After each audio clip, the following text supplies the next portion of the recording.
Hey, everybody. Welcome to Love and Reload, the voice of the relocation industry. I am your host, Ben Cross, and I am here with my friend, Adam McWhirter from Maxxelli in China. Adam, how's it going? I'm doing well, Ben. I mean, you make me stay up till midnight, but whatever.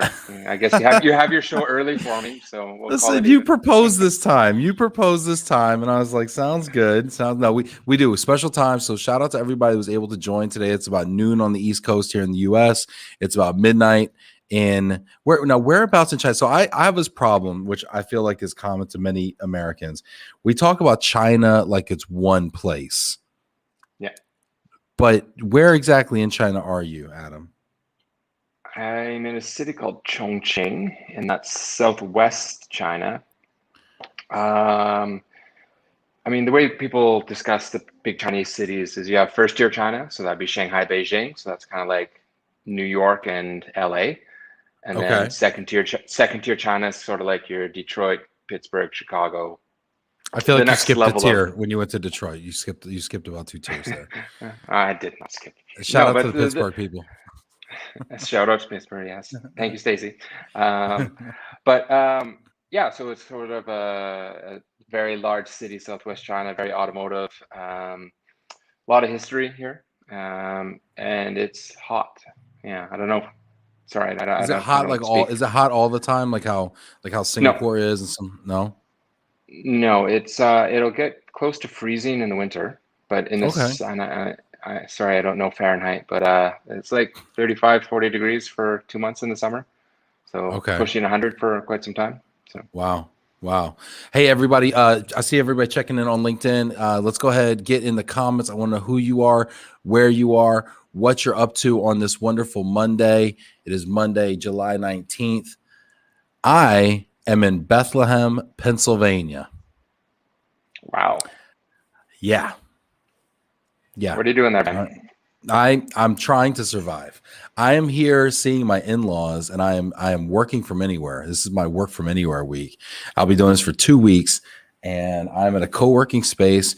You can see, if you never know, like I'm actually kind of disappointed you didn't have a map of Chongqing behind you. I actually have a map of Bethlehem, Pennsylvania. If anybody wanted to know about the inner workings of Bethlehem, Pennsylvania, aka Christmas City. Yeah, so that's where I'm at today. So bear with me here. We're trying to make it work here. Work from anywhere has some unique challenges. Maybe we'll get into that as well. Let's see. We got people checking in. I want to know who you are. Hit that like button as well. Give Adam a round of applause for staying up till about midnight out there. Let's see who we got here. We got Bill Rounds. Hello, Bill. Oh, good. Funny story about Bill Rounds. Let's see if we have time to get to that. Stacy Huff. Hi, Ben and Adam. I'm looking forward to the show. There's Pittsburgh, tier 2 city. Let's see here. Jana Chesanowski. Happy Monday, everyone. Great start to the week with earlier show. Hey, Jana got her vaccine today. So happy for you, Jana, down in Brazil. The vaccines are rolling out. How's the vaccine rollout, Adam, in China? Yeah, okay, maybe I should have had that number. I think as a percentage, it's pushing 50% right now. I think they're up to over a billion shots, first or second dose, right? Yeah. So that's not 2 doses, but for the most part, it was. I mean, because things were sort of, and I don't want to derail the conversation into COVID too much, but things were under control here for quite some time, right? So once the initial lockdown was finished. And so there wasn't the huge urgency when the vaccine came out. But now we'll say, it's starting to get a bit more urgency because now you need it for getting into restaurants or buildings and everything. So you have your QR code with that you've had your shots and everything. So it's becoming more important. But there wasn't that like, I have to get it today.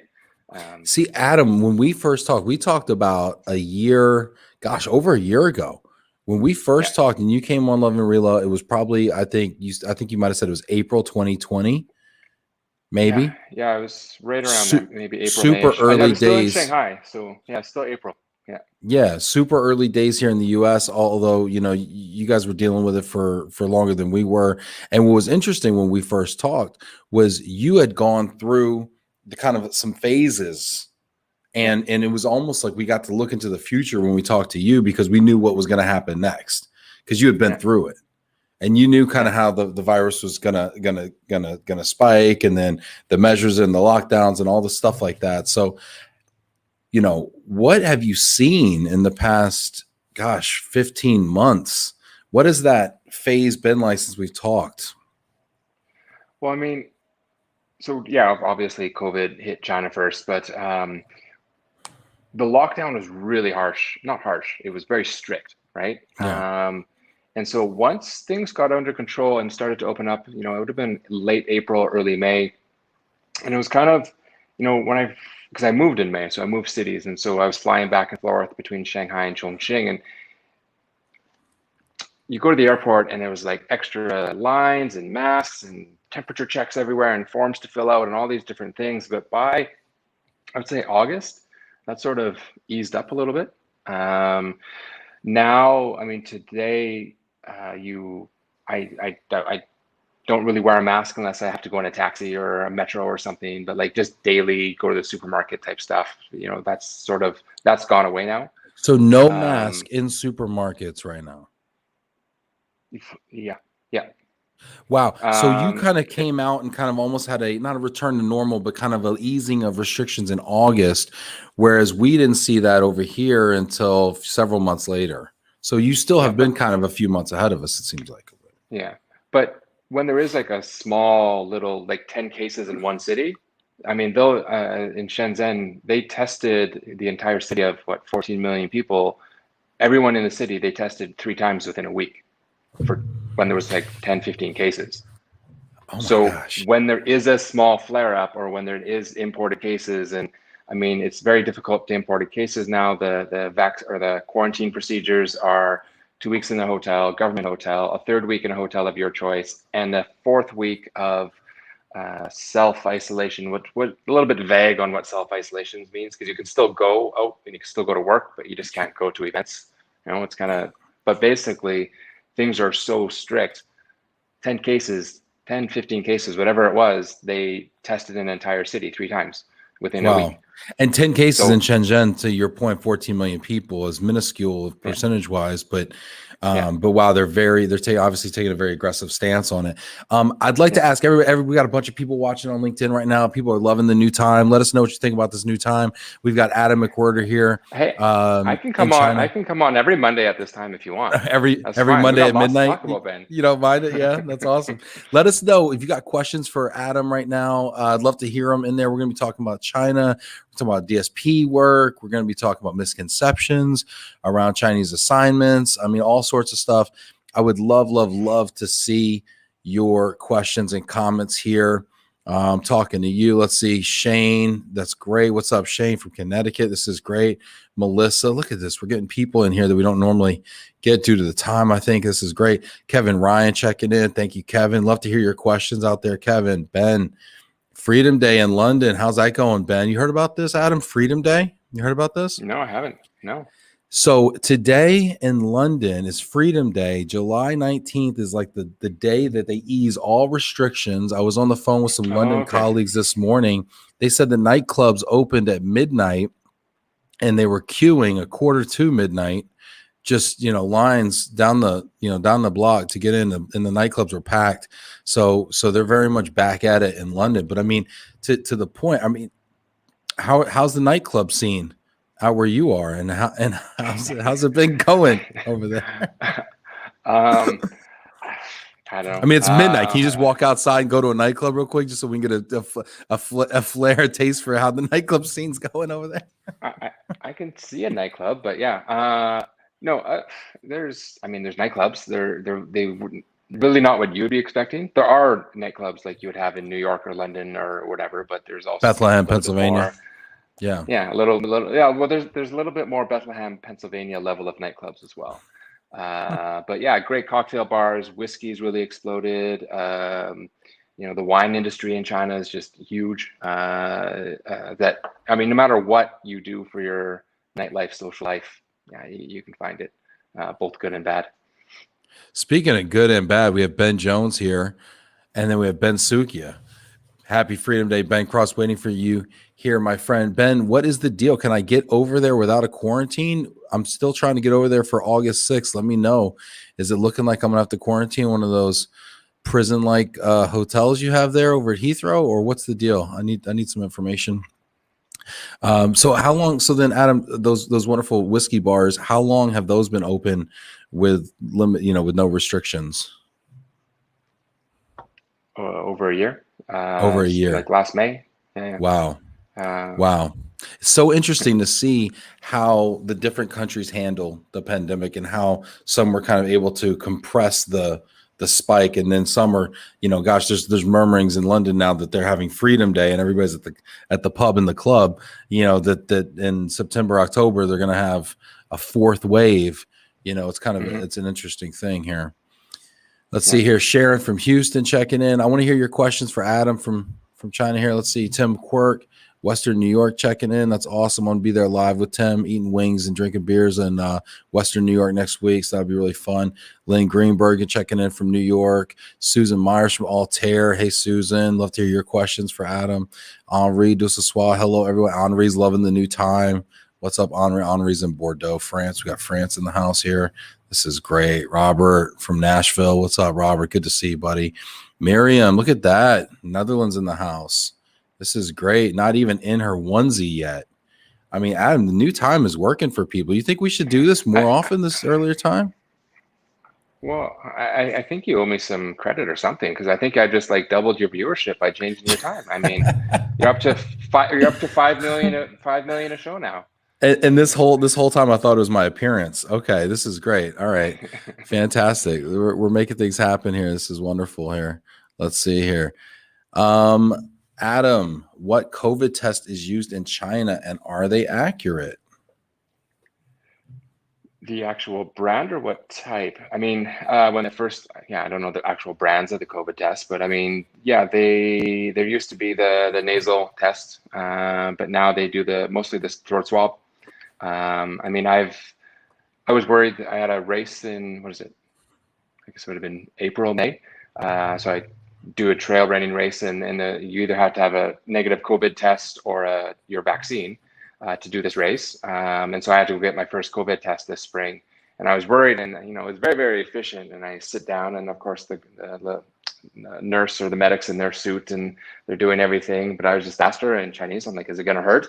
And she kind of laughed at me. I'm like, I was scared. I didn't want it, but it was just like the throat tickle thing, so it was fine. I didn't want the up the nose one, but it was the throat where they stick it.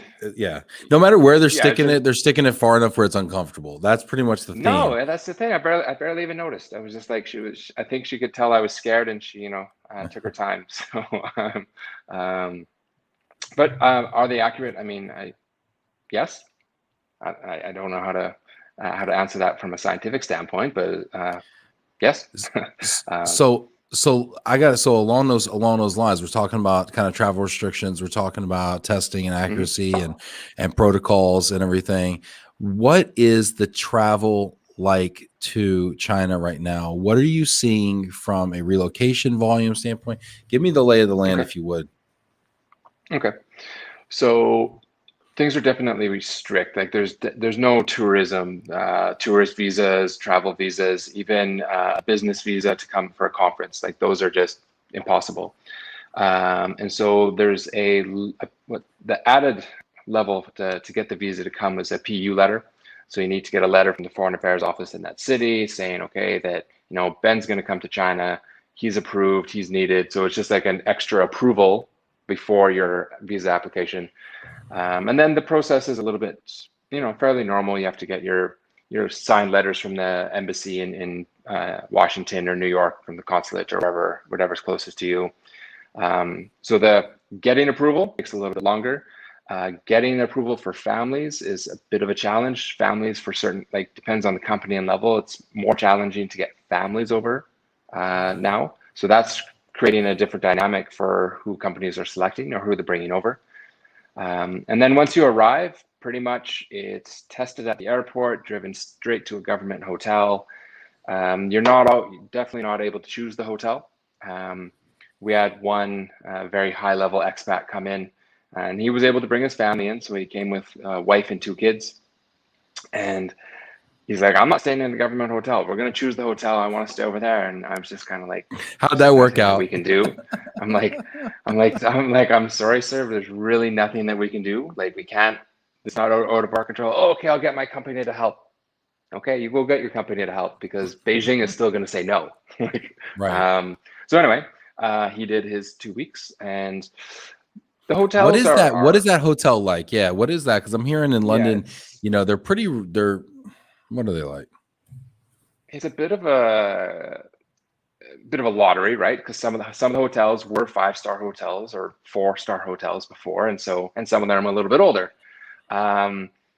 Not all of them will have satellite, so not all of them will have like CNN, BBC, Discovery. You know, you'll have internet, and you'll be given food 3 times a day. Most of them will allow food delivery, so if you order pizza, they'll take it to your room. But again, there are some hotels, just due to their location, you're not even able to get food delivered. So it's a lonely 2 weeks. You're tested throughout the 2 weeks. It's proper hotel lockdown. You know, I hear about in some of the Southeast Asian countries and whatnot, like the hotel, you're allowed to go to the pool. I'm like, that's not really quarantine. It's like, okay, it's nice. Right. It's a beach It's more like a vacation, but quarantine bubble where you're all quarantined together, all 500 of your closest friends yeah, here at the hotel. Yeah. So yeah, then what do volumes look like right now? Here we are, 2021, and obviously yeah. 2020 was, you know, you can't compare anything to 2020, but compared to like 19, one of my favorite questions is asking people, how does 2021 right now compare to 2019 from a volume standpoint? It's been fairly steady, even throughout the pandemic, because business is still moving forward. So of course, for us, you know, March, April, May last year was slow. But then things really began to pick up, and it's very project based.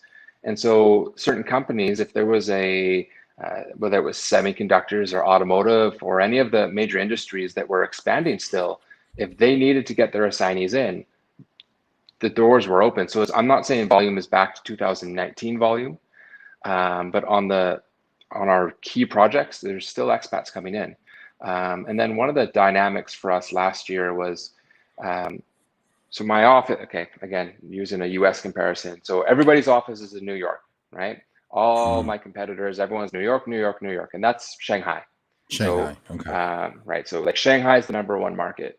But for my company, again, we have this 2nd-tier network. So I have offices in Houston, Detroit, Pittsburgh, Phoenix, wherever. I have offices throughout. And so what companies were actually doing is moving their pieces around the board. And so for us, we actually last year was really good. So we didn't actually see a huge dip in volume, because if they had 50 pieces on the board in China and they couldn't bring any more in, well, they were just taking the 50 from the Shanghai and kind of sprinkling them throughout the country for their different projects. See, that's so fascinating, and to use the U.S. as a comparison, I think is really apt, right? Because I was explaining relocation to somebody before, and I was saying internationally, most relocation is done country to country, whereas in the U.S. it's so large and there's so many cities. There's actually a lot of country transfers. China, I imagine, is similar, or maybe has been similar this past year, where you're seeing this flight or migration, if you will, from Shanghai to the other areas, just like we've seen a bit of a migratory pattern out of cities and into suburbs and more rural parts of the country as well. Yeah, and so that was the expat population, but definitely a growing trend is domestic relocation, right? Right. So in the US, it would be domestic relocation, and in Yeah. China, that's a growing market. And so there are, 4 or 5 different companies where we're not quite as robust a program as if we're taking somebody from Pittsburgh and bringing them over, just due to language and culture. But there's still, if you're moving across the country to a different city, and there are cultural elements between New Orleans and Denver, right? Well, Oh it's the yeah. same thing in China. There's cultural Sure. elements between Xi'an and Guangzhou, or it's different, even though Right. it's the same country and the same language. And so we do see a lot more companies offering domestic support. Maybe only 2 days instead of 5 days, right? As Sure. far as DSP support goes, but it's definitely a growing trend. Yeah, I love this. It's so fascinating to me. I love the insight here, and I have a lot of questions coming to my mind. If you have questions out there, I want to hear what your questions are. Let's see here. We've got some layup questions here. Tatiana wants to know, Adam, how are you? Hey, Tatiana, we how you got doing? we've got Brazil checking in. This is great. Love it, love it. People are talking about that fourth wave, that Delta variant already hitting over there. People are loving the times as well. Adam, I got to give you a lot of credit there. I was checks in the mail for that one. Let's see here. Miriam, I'd love to hear your questions out there. Henri saying, what is the map behind you? This is Bethlehem, Pennsylvania, I think. It's where I am right now. If you don't know what it is, neither do people in Pennsylvania. Henri says, hi, Mimi. Look at this. 2 of his cousins live in China. They're going out is okay. Going back with family in is a nightmare, apparently. So they technically can't leave the country. Do you have any thoughts on this or any advice for Henri and his cousins? I mean, okay, I don't know what his cousins do, but I mean, Henri, what do your I cousins haven't, do? I haven't been home. I haven't been to North America since the Boston ERC event, right? Yep. So that's coming up to 2 years. Yeah. Mentally, and this might sound a bit pessimistic, mentally, I'm not planning to go home until next summer because Home is Canada for you? home is Canada. Yeah, home is well, originally Edmonton, but now Vancouver. And it's just because the whole procedures of quarantines on both ends, and like a 1 month quarantine when I get back to China. So I could go home. It's just, and then the cost of flight tickets are 5 times what they used to be. Right. So it's until things sort of normalize everywhere. I don't know. Now, hopefully I can go home for Christmas, or hopefully that there's a ERC summit in October and I fly back for that as I normally would. I don't know. But like, I'm kind of managing my own expectations by, okay, next summer. So at this point sucks, right now, if I pressed you for an answer, which I'm doing, are you going to like ERC in October in Chicago? It's in Chicago. I have to go in Chicago. I have to go. my younger cousin plays for the Blackhawks, and now I can't skip. And well, then you have to go then. Yeah, let me know about that. By the way, gotta go see a Blackhawks game. We're there. We're actually planning a couple after parties in Chicago, so might work with the time difference and everything. Yeah, but truthfully, Ben, like you can leave China. It's just cost and hassle and quarantines. That's what's keeping people here. It's not that you can't leave. I can buy a ticket tomorrow, right? I'm not locked in China. It's just a big hassle on both ends. So interesting, Henri. I hope that was helpful. Probably not. You can't get around a 1 month quarantine, right? It's just is what it is. Ben Suki has given me yes. I know I'm amber, Ben. I know I'm on the amber list. I'm gonna have to click on that link and see what that means. Let's see here. Juliana, volume of Chinese coming into Latam for business trips is increasing day by day. Very interesting. So really what you're saying, Adam, it sounds like you're saying that there's still a lot of challenges on the international assignments coming in. They're coming, but there's challenges with the quarantine. But the domestic volume is making up for it for your business specifically. But people, no, but there's still international volume coming in. Like, of course, I mean, business still even has to move forward. Even despite the quarantine, even despite the 1 month quarantine and not being able to take or having the family challenges. Yeah, but I mean, we're part of our added value DSP service is we're doing quarantine support. Some companies. What does that mean? I mean, some companies we've coordinated gift baskets. So not the hotel shampoo, nice bottle, like nice shampoo and conditioner and soap, a yoga mat. Having a yoga mat in quarantine actually is kind of, you make your little yoga area. So like, and then being on call. Not that we can do anything, it's not like we can go see them, but like we're on call if they need support, if they need something ordered, or if they have questions or whatever. Like, This does sound like prison. I'm sorry. Like you're gonna stand outside their window with a sign saying, "Hey, we're rooting for you." Like, I mean, like, what does the support look like? I feel like this is like commissary. This is like we're gonna sneak in a No, but toothbrush or something. Like, no, but it's more helping with or getting set up so they're able to order things online straight away, so they can order food.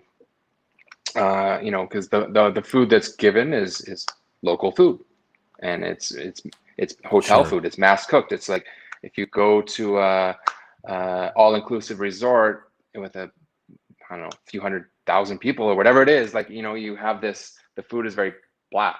And so you do that for 2 weeks with the bland food. It's nice to order something else when you feel the time is right. Speaking of the services, explain to people who don't know what Maxxelli is. This might be the first time they've been exposed to Maxxelli. Explain to people, what does Maxxelli do? Okay. We called ourselves Maxxelli Real Estate at the beginning because we didn't know what we were. So we are a real estate-based DSP in China. So we do everything from initiation, school search, home search, settling in, renewal, departure. So the main core of the DSP services is that we also are a real estate agency as well. So we have a real estate background. I have staff in 10 cities in China, and as of last week, we've serviced 48 cities. And so, yeah, a lot of cities, even though there are 1 million people, they're just not big enough for me to have a full-time office there. And so we will fly in or train in, provide the service, and fly out. So I have a team of 4 or 5 staff they travel to 2 or 3 cities every month. So they're almost mobile. They're your mobile staff that'll go out to these maybe markets that you don't have a primary presence in. Yeah.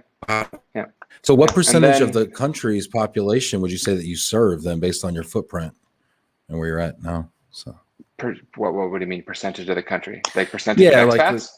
Just 90, percentage of it. 97 of all expats are my client. No, I'm just kidding. Well, I'm just curious. I mean, because we were talking about the size of cities and everything, and it's so different for me to understand the scale of China. I mean, China's scale is massive. And so when you say you're in 10 cities, I imagine they're probably the 10 most trafficked cities, right? So therefore, does that cover 80% of expat traffic, do you think? Or, I would say 1, 2, 3 of our cities would be of the top 6 in China, I guess. So we're not in, you probably heard cities, we're not in Beijing. So Beijing for us, we do remotely. You probably heard of Shenzhen and Guangzhou by Hong Kong. Again, we do those remotely. I've had staff in those cities in the past, and then just when the markets changed in 2014, 15, and I just never replaced those staff. So those 3 cities I do remotely. So besides those 3 cities, then we're the kind of, I don't know. I see what you're saying.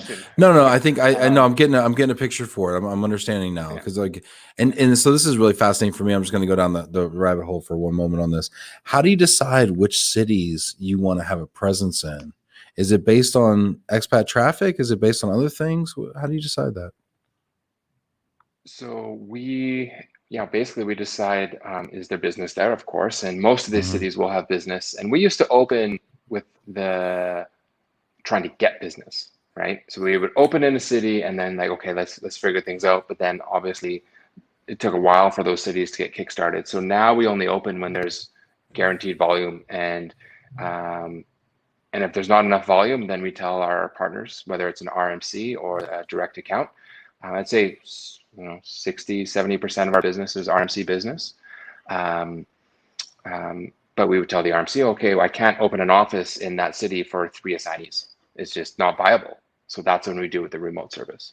But if they had 20 assignees, if they have 10 assignees or 20 assignees, then I can open tomorrow. So basically, it's really account driven. Nice. We got actually, it's interesting you bring up the RMC, it's interesting you bring up RMCs because we have a question around that from Susan here. Susan Meyer says, Adam, are we beginning to see more acceptance of the RMC model in China? People really like this question. I think people are thinking this right here. She goes on to say, more specifically, are China headquarter companies beginning to engage RMCs versus handling relocations in-house? Okay. What are your thoughts on that?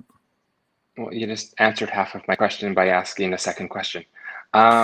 So, so, so are Chinese HR mobility managers accepting more of the RMC style of business? Yes, of course, especially when it's an American-based or European-based multinational in China. So those ones are different. But the Chinese headquartered multinationals, you know, they are slowly coming around, and it takes a bit of education. And you know, if we're talking about the Chinese headquarters multinationals, I remember when I met with Huawei. So you probably heard of the Huawei phones Yeah. and whatnot. Um, I met them in 2014-ish, and their headquarters is in Shenzhen. And I met their mobility manager, and they had a few hundred foreigners working for them. And their mobility program was 2 weeks in the hotel, do it on your own. That was it. Wow. Like, I'm just like, what?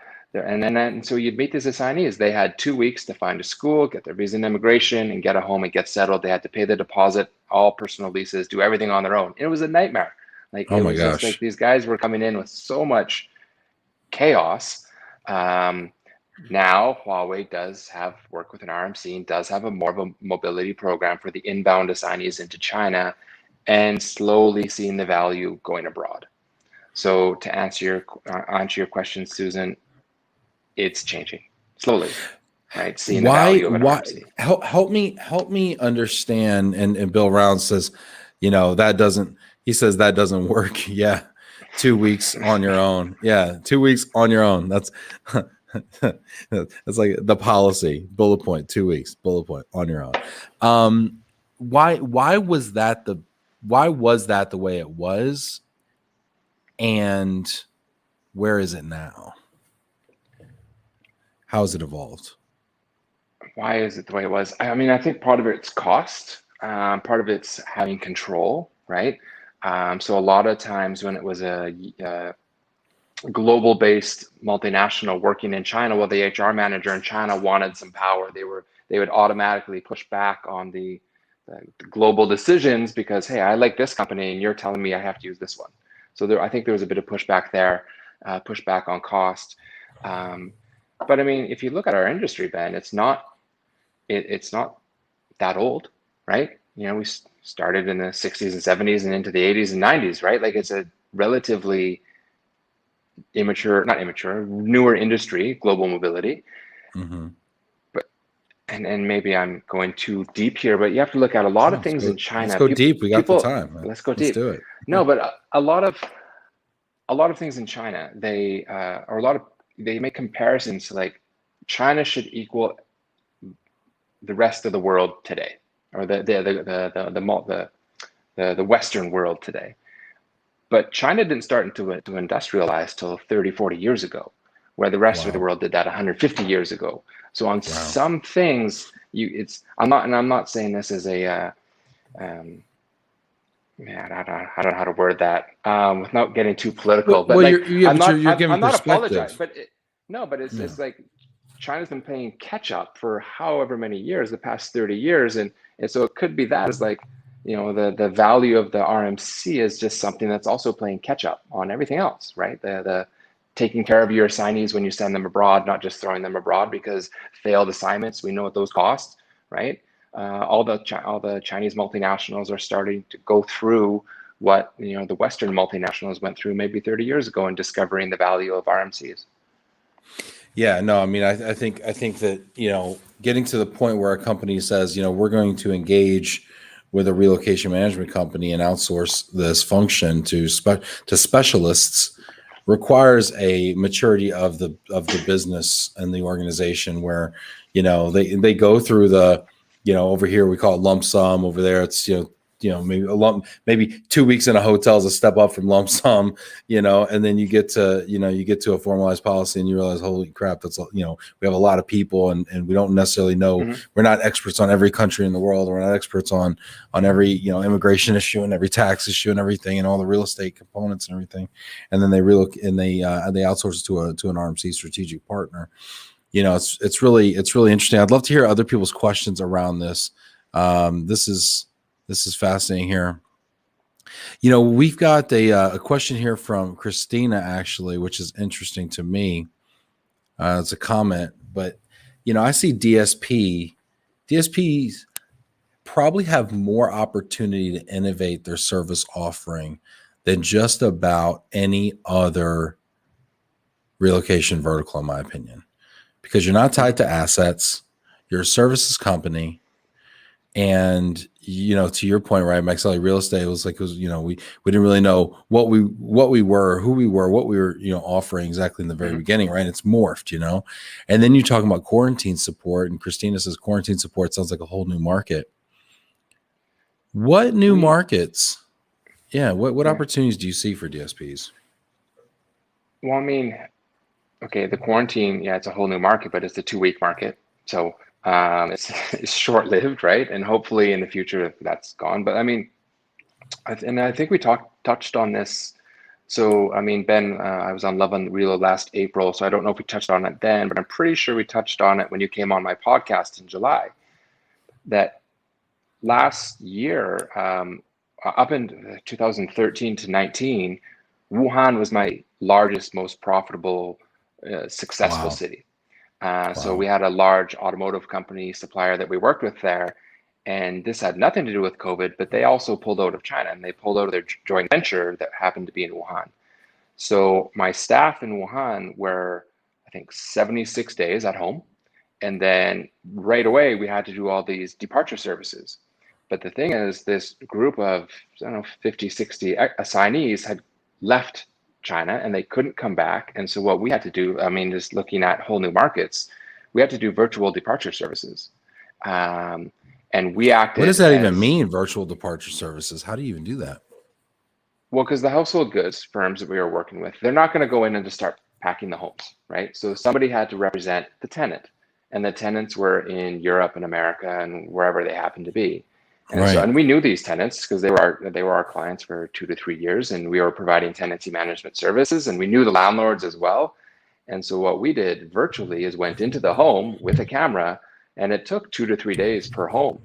And literally going into homes, like they had gone on vacation for Chinese New Year before COVID. And so there's bowls of fruit that had been sitting on the fridge, refrigerators that had been on for 3 months and never open. So like we were going into some kind of gross science experiment. Wow. But we were their eyes. Do you want to pack this, right? Do you want this? Is this important to you? Okay, throw this away. Put this in your sea container. All those things. We were representing them virtually with the moving firms. So that was a 3-month project, trying to get everything packed up. And I mean, you're a household good guy. And like, so sometimes there would be a safe and we couldn't open the safe and they wouldn't give us, you can't ship a safe that's locked, as far as I know. What do you do in that situation? Yeah, no, I don't think we get through customs.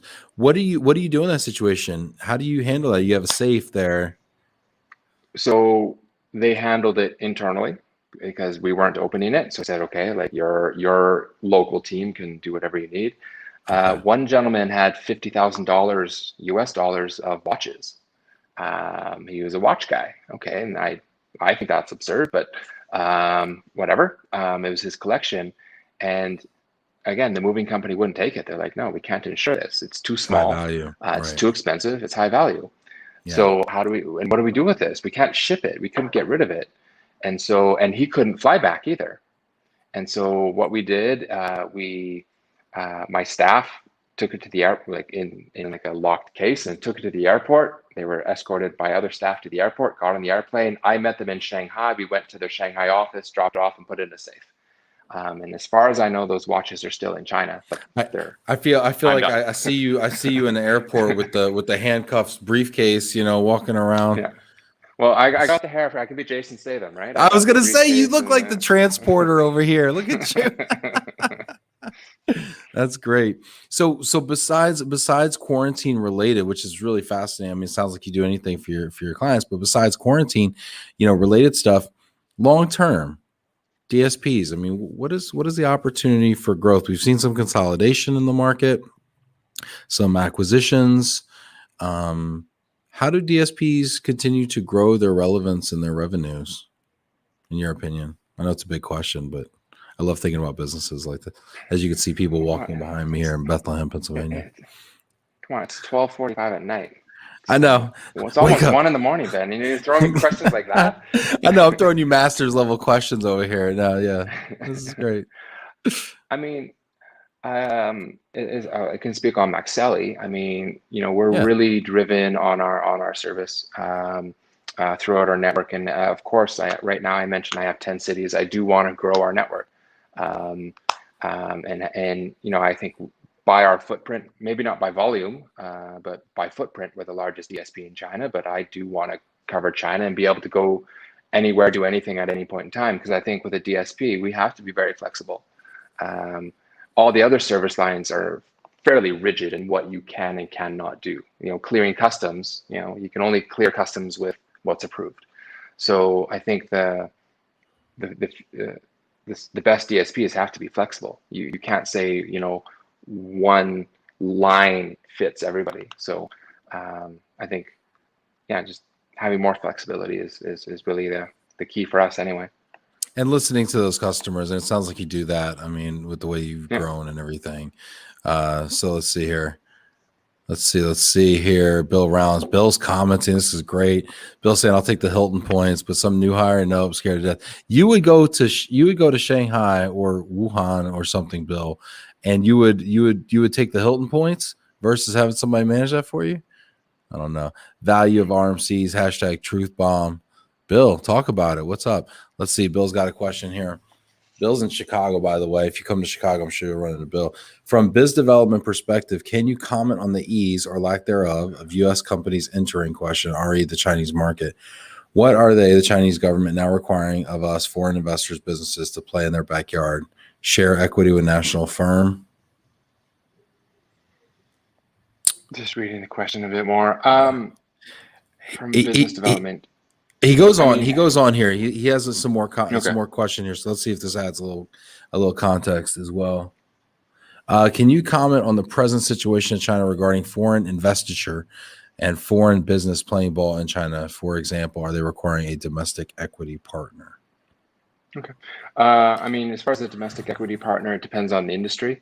So there are restricted industries. As an example, if you wanted to open Ben Real Estate in China as a wholly foreign-owned enterprise, you read my mind. You can't. Okay. I'm sorry. Yeah. You can have a joint venture with me if you want, but nice. No. Is that? I mean, you say that. I know you're kind of joking, but at the same time, are you a citizen or something? Is there like a way where you're not? Okay. No, I was just joking. You can buy equity in my company. You can buy equity in Maxxelli, and then we'll talk. All right, I'll Venmo you. Okay. Sounds good. No, but so there are restricted industries. Automotive was one of them before, but when Tesla came in, Tesla doesn't have a local partner. So it really is industry specific. And when you ask what we do, one of the things that we, as we grew as entrepreneurs, so obviously on LOVE+RELO, I'm going to discuss mobility related topics, but we've expanded in residential, so we do property management. I think I sent you a photo before of the project we are managing here, where we have a consulting division. And so our consulting division is more relocating companies. So of course we do site selection, market research, but then we also will set up business licenses. So a foreign-owned company is a WOFE, wholly foreign-owned enterprise. And so we will go through the process of setting up a business license for different companies, whether it's a branch office or something new into China, like Bill Consulting. As long as it's approved by the government, you don't have to have a local partner. And we're setting up joint venture, or not joint ventures, we're setting up a Dutch firm we're helping enter China. So that's really fascinating. No, I'm here if you can hear me. No, that's fascinating because I see this kind of work really becoming more and more important over the next 5 to 10 years.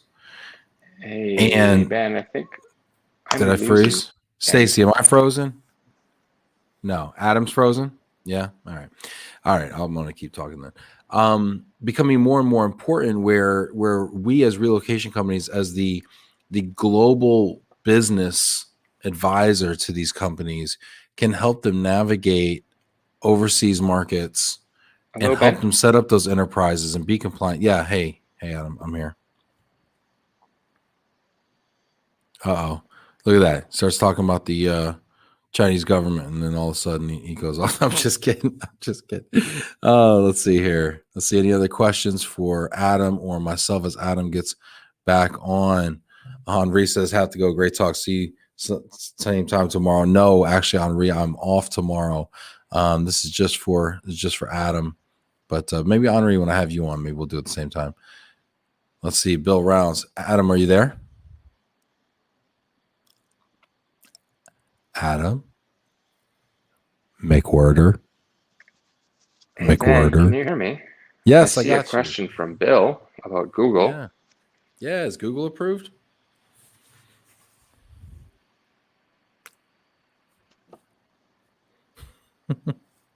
Anyway, Google, Bill, I don't know. It was funny. Adam was giving us a list of there's some websites that were not approved. And one of them, like Facebook or something, I think he was trying to log in to LOVE+RELO using his like Facebook account, which is how you authenticate coming in StreamYard. And I think there was an issue with that. So Adam's logging back in now. Bill says he's kill his video, go streaming audio. Adam, Hey. you there, buddy? There he is. I'm not sure what happened. Hey, yes, sorry. We got cut off. Yeah, anyway, no worries, no worries. Bill was asking. as- Bill was asking about the domestic equity partners and the companies that are approved, and he's asking if Google is approved. So there are websites that are not approved. Now, anyone who has any slight education can have on your VPN on your phone, and you can easily go around the firewall. So yes, Google, Facebook, Twitter, WhatsApp, the main social media websites from abroad are not allowed in China, but I'm on the websites every day, so obviously it's not so difficult. Yeah. Let's see here. Speaking of websites and social, when I first interviewed you, you had a really amazing podcast coming out of China that you were doing, and I hope you can hear me still. But you had an amazing podcast that you were doing for a while. You still doing that podcast?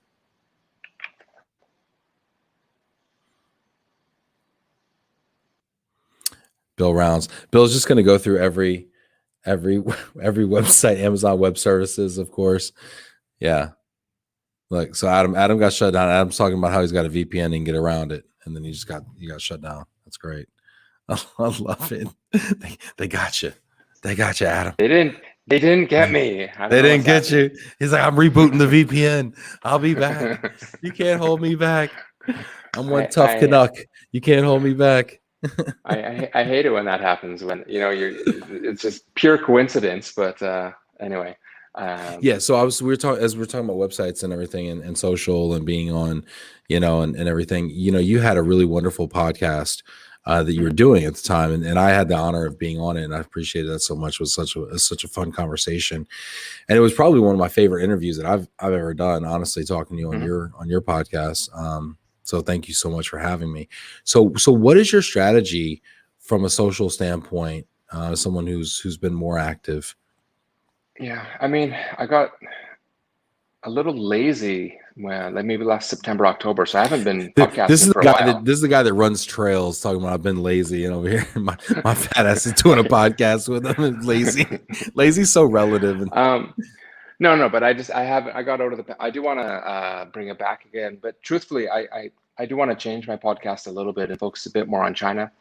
So I think it was maybe 2 months ago, there was like the top mobility podcast 2020, like the top 20 or something.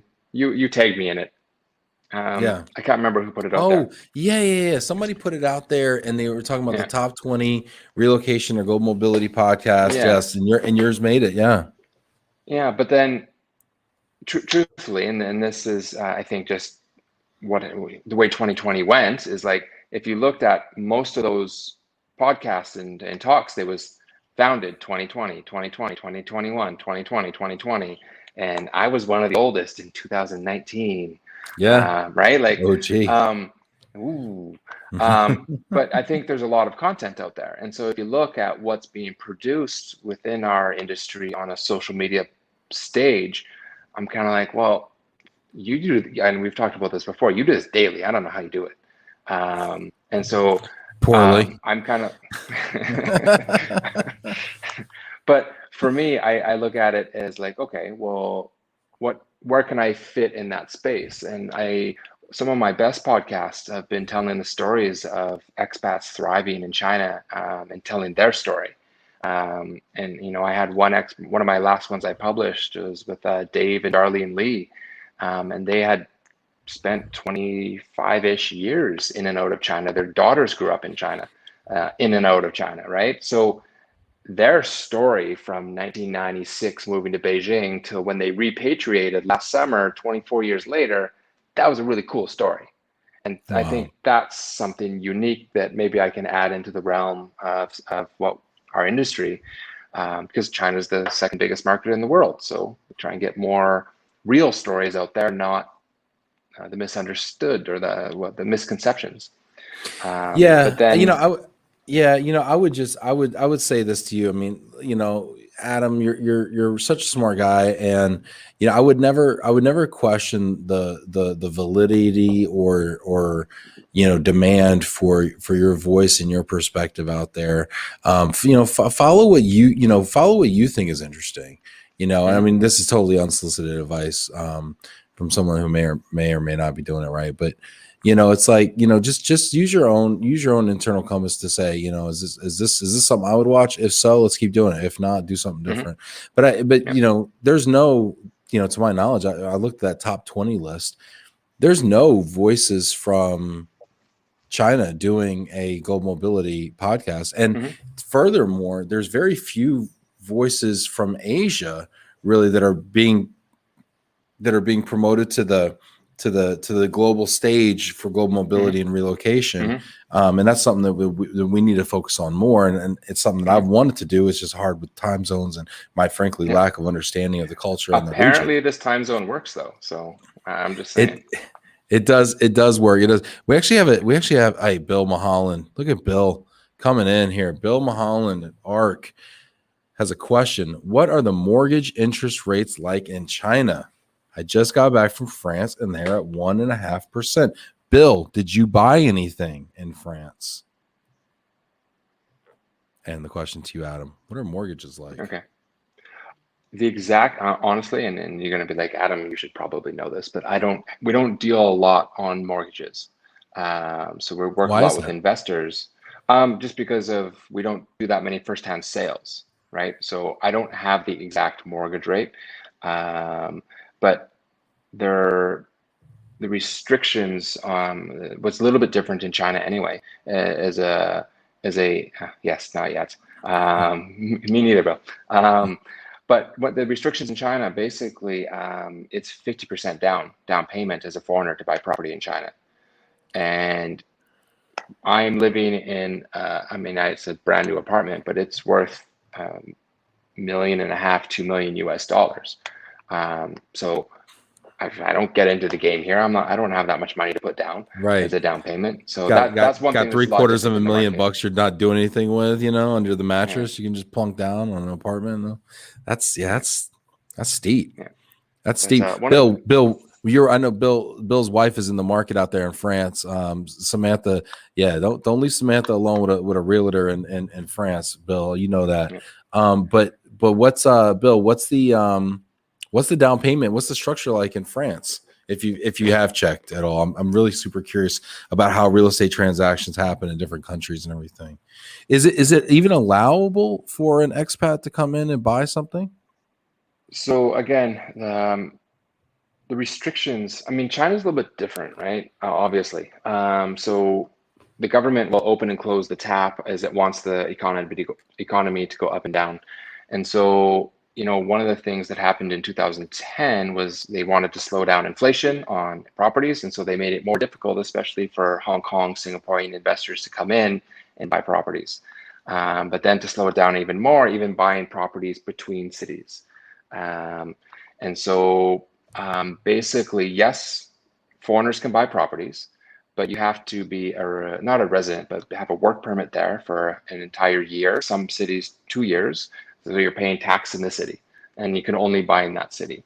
So it's almost like you have to be a resident. You're not a resident, but you have to be have a work permit and be working in that city to be able to buy there. And then there are some restrictions on where you can buy. It's mostly where you'd want to buy. The newer buildings you can buy anyway. It's not that you can buy some of the slums and redevelop it yourself, or that's not possible. Mm-hmm. But one of the, really, sorry, go ahead, Adam. No, can we go backwards one question? Dude, Social do whatever media? you want, man. You got Social 5 media, more. You all got right. 5 more minutes. Do whatever you want. You're the king, man. Oh, Go for it.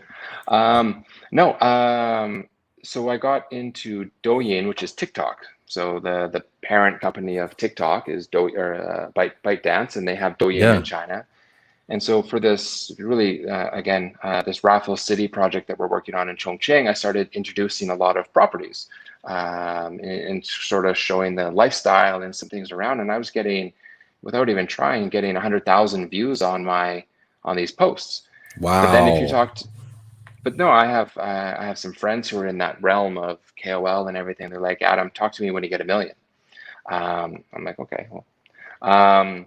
But now with the property developer, because it's more than just residential. There's 3 office towers, 2 hotels, 30 restaurants, 4 outdoor. Like it's just like a massive, massive complex.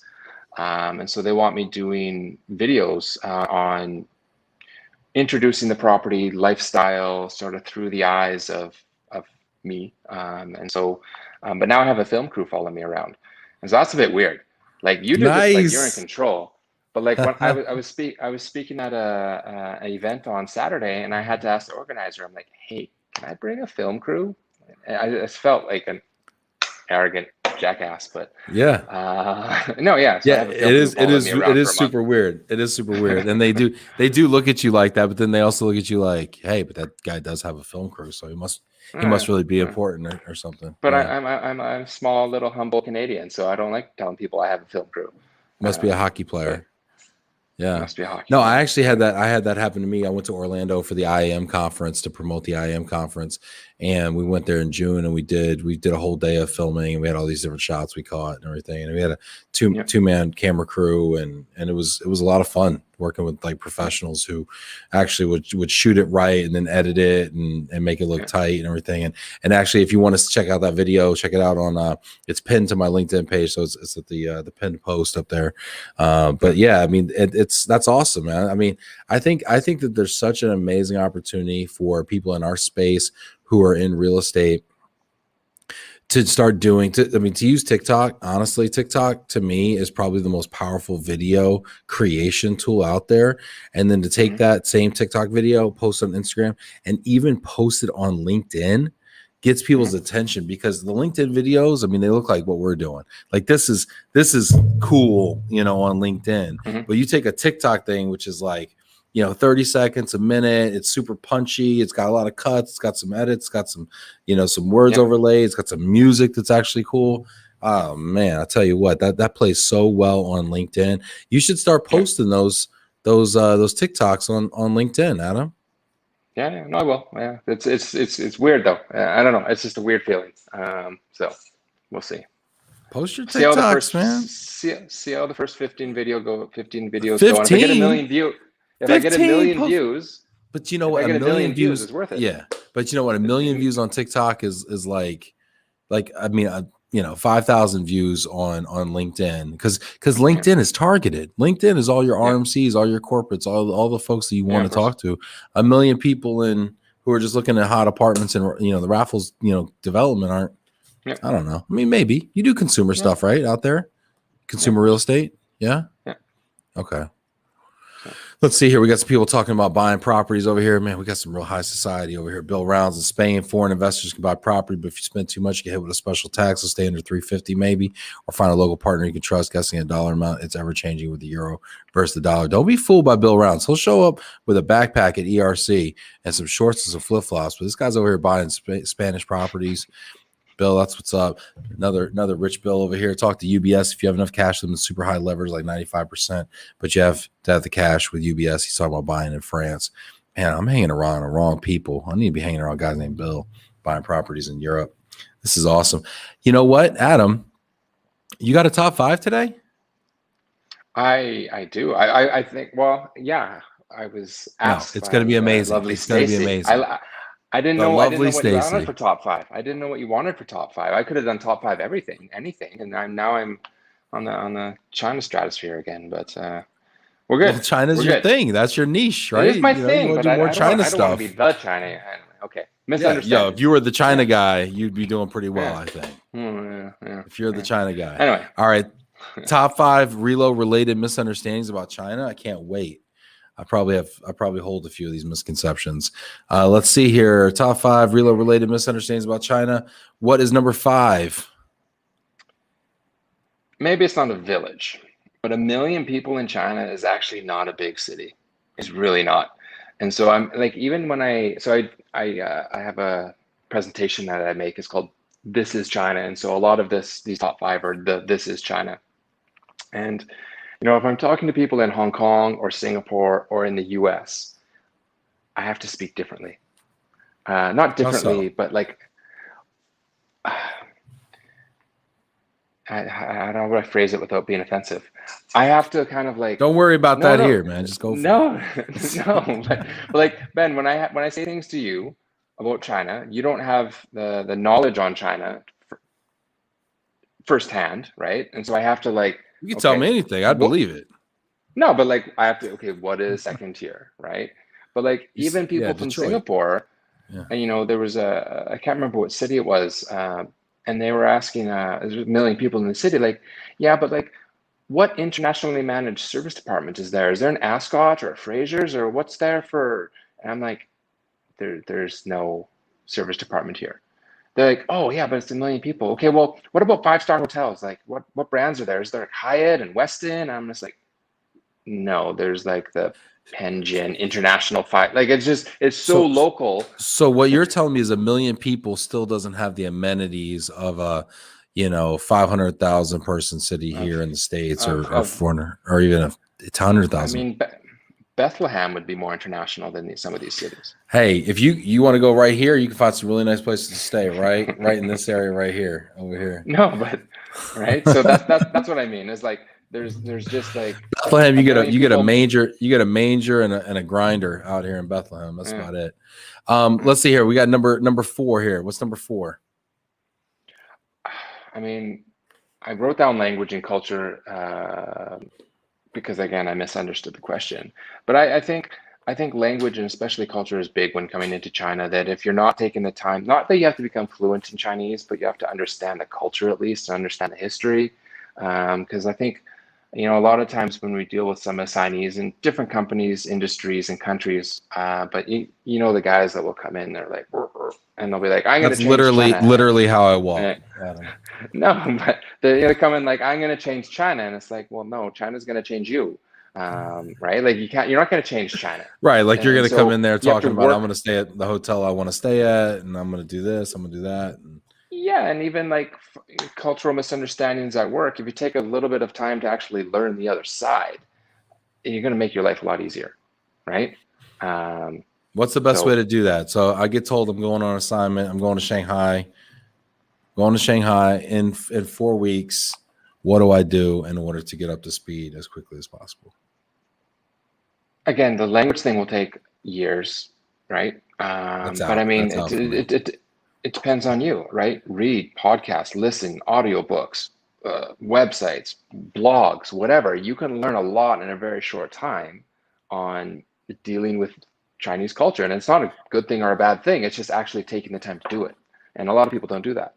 So focus on the culture thing because the language is like so hard. But have you heard of these earbud things that you can do now? These that'll translate for you. Have you heard of these things? I almost bought some. Hmm? Get something kettle. Oh gosh, Thur kettle or something. I don't know. Have you Actually, heard of these that's the things? Go no, ahead. no, but that's the thing with technology is like, when I moved, there was no smartphones, right? But now, like, if there's a sign on the door that's in Chinese and you don't know all the characters, you just hold your phone up and it goes brrr, like. Um, we used to spend time translating the washing machine and the microwave and the every. Now you don't have to do that. Just like you can take a photo with your phone. Oh, spin cycle.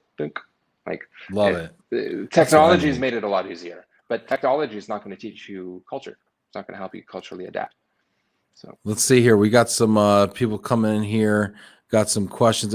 We got a couple comments here. We're gonna save those right to the end. Bill, Renee, I see you. Number 3.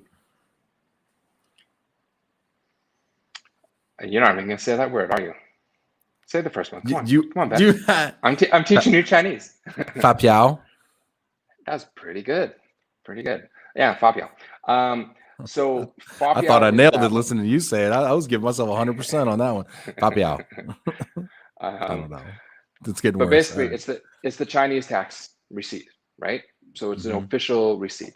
So basically, if you're paying locally, you need, and it's business to business, then I need a Fabio, and it's the official tax receipt. And so you're going to give it to me, and it's going to have a tax code on it, and eventually it's going to get to the government, and they can look that it matches to make sure everybody's paying taxes.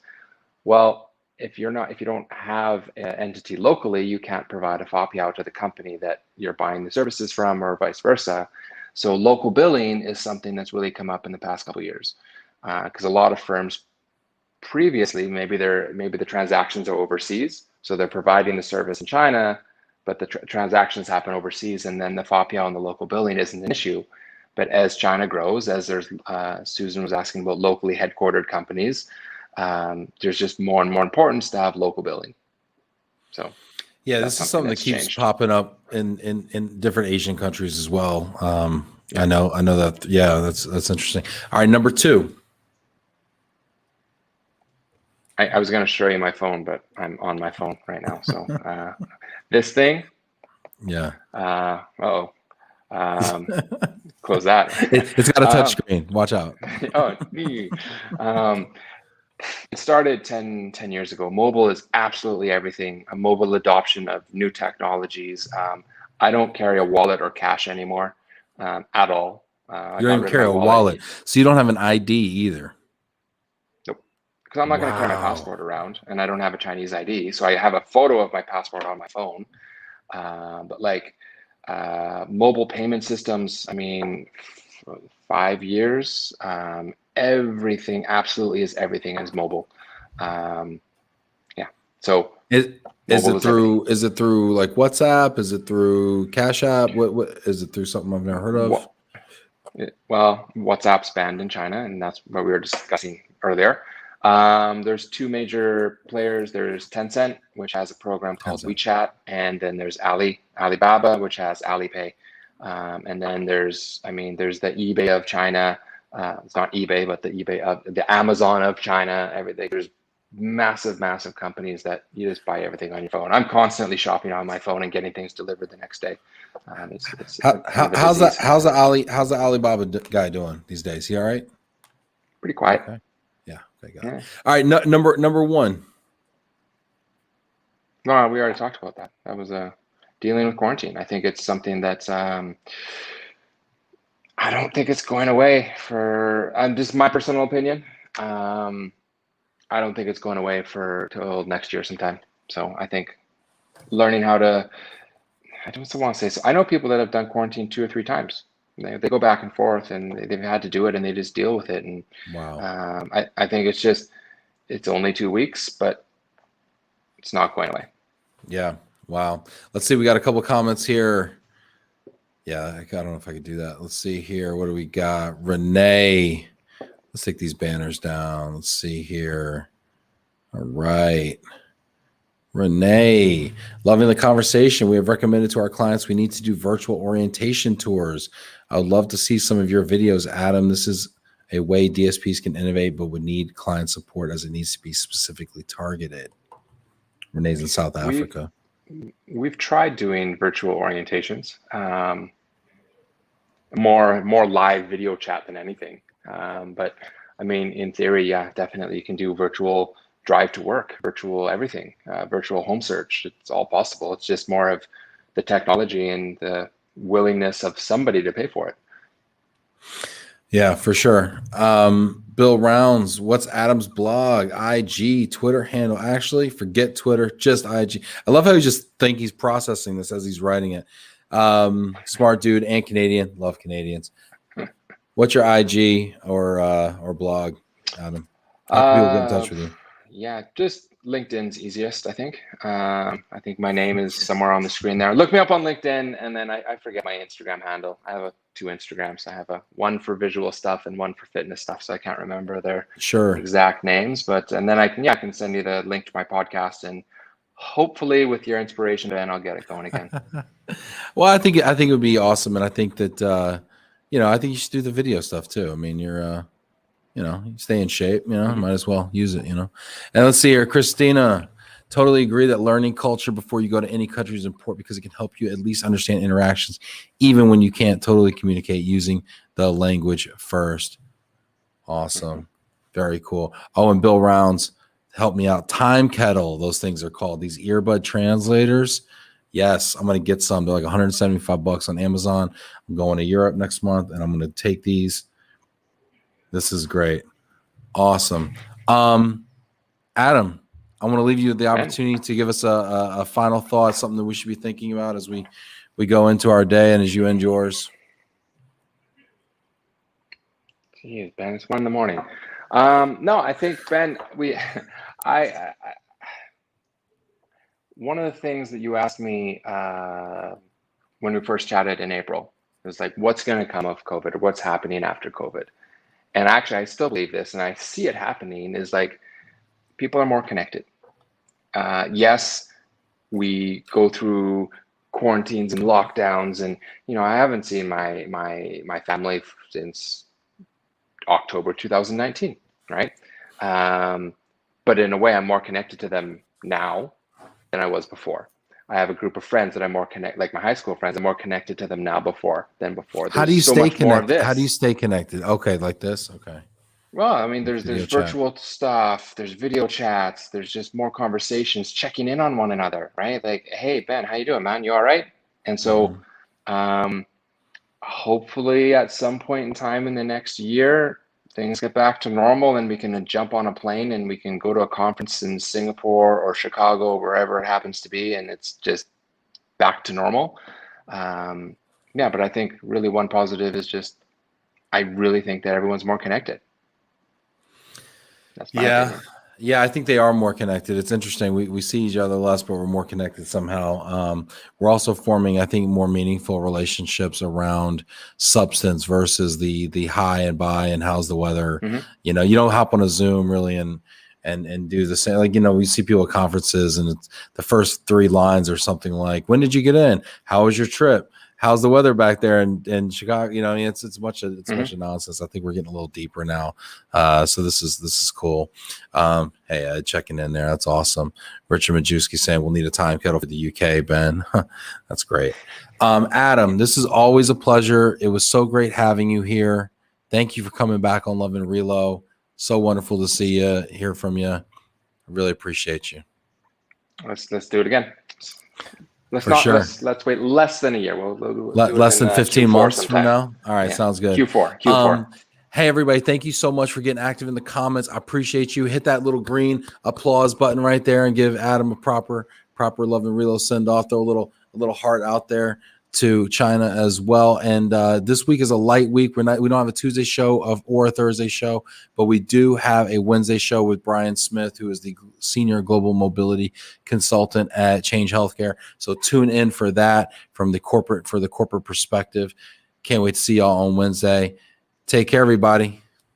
Be well out there. Cheers, Ben.